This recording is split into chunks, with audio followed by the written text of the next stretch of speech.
In spring of 1970, while I was stationed in Klamath Falls, Oregon, I came up to the radar site on the evening shift, and where there's normally 2 or 3 people in the radar room, there was quite a few, from the cooks to maintenance, all kinds of people. And I asked what was going on, and they said that they was watching a UFO, and I immediately was stunned and asked if the Pentagon was notified. Somebody called the president, and they said no, they don't do that.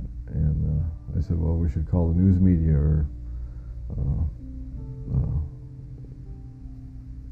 call somebody. This is earth-shaking news, and to me. And he said, no, just calm down. NORAD knows about it. They called NORAD, and that's when the senior NCO pulled me to the side and said that NORAD knows about it. That's the only people we notify. We don't talk about this. We don't tell anybody about this. The people that know, and we just watch, see what happens, and that's it. That's our job. And I insisted, well, there has to be a report filed or something filed, And they said, well, that there is a report that you can file. It's about 1 inch thick.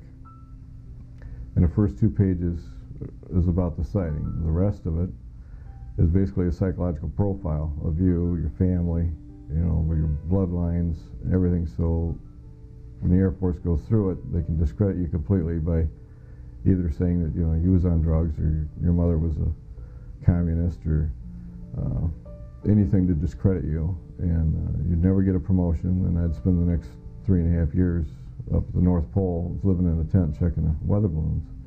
No hope of promotion. So the message was pretty loud and clear. You just shut up and don't say anything to anybody.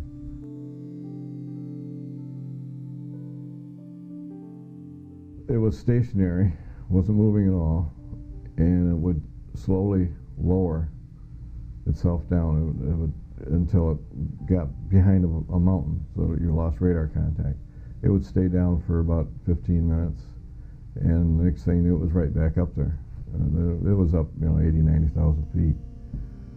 And then the next sweep of the radar scope, it would be, like 200 miles away, stationary, completely stopped. And it would hover there for 5-10 minutes, and then slowly start descending until it dropped off radar. Then it would come back up, and it did this like 3 times that I seen. I heard that it's not an infrequent occurrence out there. They happen quite often, but I seen it actually twice. The object that we seen, it was stationary, and then the next sweep of the scope, which the radar has 6 sweeps a minute, 6 sweeps a minute, would, one sweep it would be here, next sweep it would be 200 miles away, completely stopped. And there's no aircraft that can accelerate and decelerate that fast without having the pilot's face through the windshield.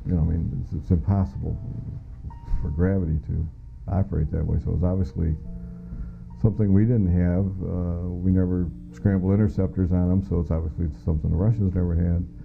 It was a UFO. That's the only explanation there was for it. And the fact that NORAD, that we called NORAD, they knew about it, or they would call us to tell us. NORAD knew about it, and like I said, they just handle it like it's just UFO.